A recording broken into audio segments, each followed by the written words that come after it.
All right, welcome everybody. And I will just, as part of being recorded, if you do not want your lovely face on our recording, you may want to hide your camera. I've noticed when I've gone back to prior recordings,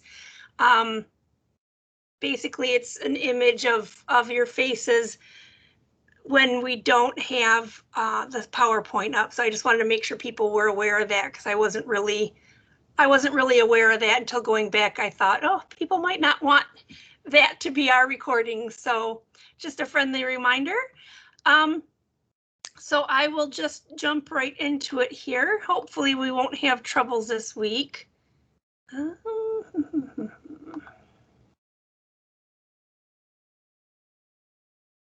Okay.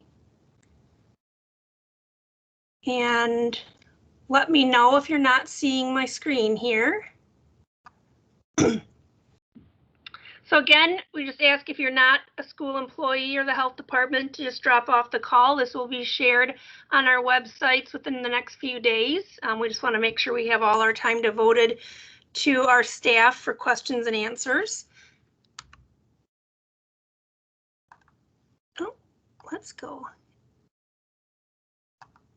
And also make sure that you trickle down this information to your nurses, secretaries, and everybody else.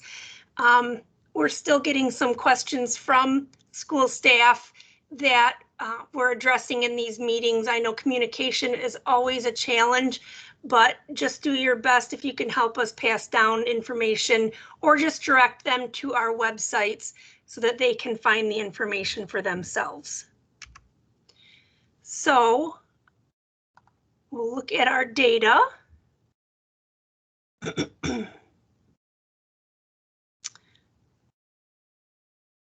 The My Start map, I just want to point out, they of course had to change it right after we all got used to it.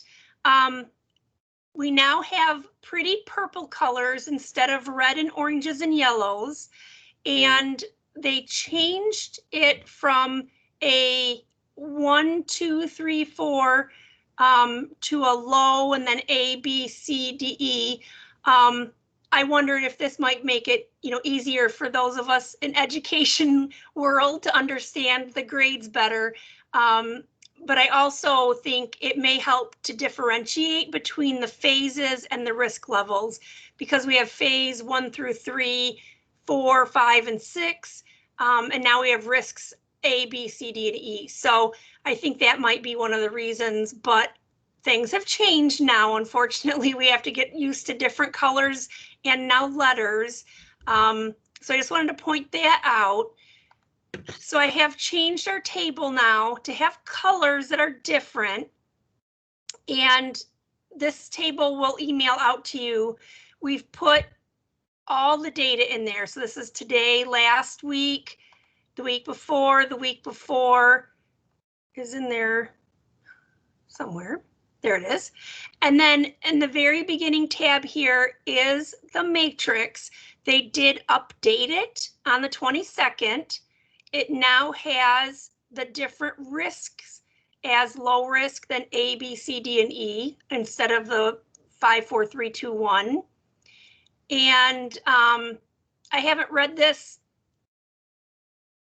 line by line, but there may be some other minor changes. I don't think there's really much in here, but you can see they've labeled these by risk levels, low, A, B, C, D, E. So this will be right in this document that we'll send you. So it's a nice, convenient resource for you. So I just wanted to point out those changes. So going back again, I know this might be a little tricky to see here, but again, if you are B, C, D, or E, those are the groups that those counties should say, hey, we have enough activity in our county that our sick kids really need to be evaluated. Remember last week we went over that in our flow chart, and I can go over